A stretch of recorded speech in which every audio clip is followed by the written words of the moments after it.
Au nom du Père et du Fils et du Saint-Esprit. Amen.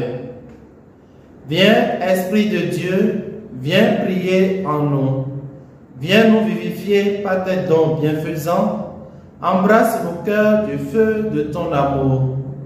Apporte-nous ta sagesse éternelle et que ta lumière éclatante purifie nos cœurs. Évangile de Jésus-Christ selon Saint Jean. En ce temps-là, les yeux levés au ciel, Jésus priait ainsi. Père Saint, garde mes disciples unis dans ton nom, le nom que tu m'as donné, pour qu'ils soient un comme nous-mêmes. Quand j'étais avec eux, je les gardais unis dans ton nom, le nom que tu m'as donné.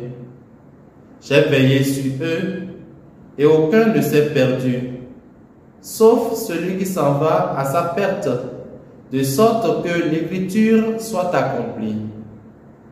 Et maintenant que je viens à toi, je parle ainsi dans le monde, pour qu'ils aient en eux ma joie, et qu'ils en soient comblés.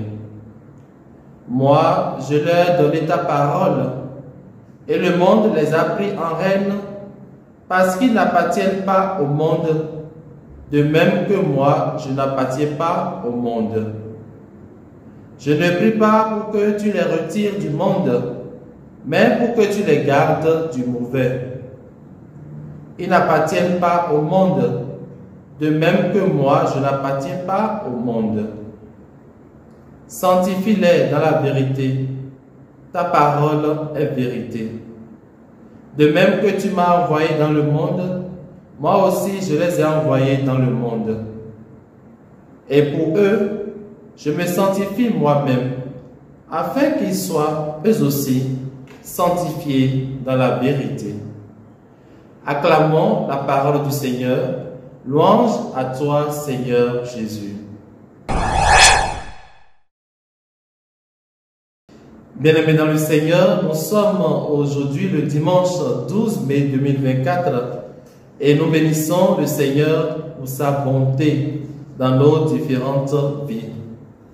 En ce 7e dimanche de Pâques, Jésus prie abondamment le Père pour ses apôtres qui demeurent dans le monde pour la continuation de la bonne nouvelle. Il demande d'abord à son Père de garder ses disciples dans son nom, c'est-à-dire sous sa paternité, sous son autorité. En outre, il demande au Père de les garder du mauvais. Cela me fait penser au propos de Saint Paul dans le livre des Actes des Apôtres, quand il disait « Je sais qu'après mon départ, des loups redoutables s'introduiront chez vous et les pailleront par le troupeau. » Enfin, il veut que ses disciples soient consacrés dans l'esprit de la vérité.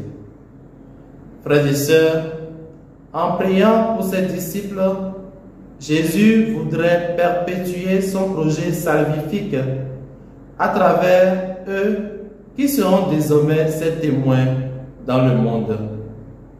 Or, le véritable témoignage qui pourrait conduire les hommes à la foi en Dieu, c'est le témoignage de l'unité.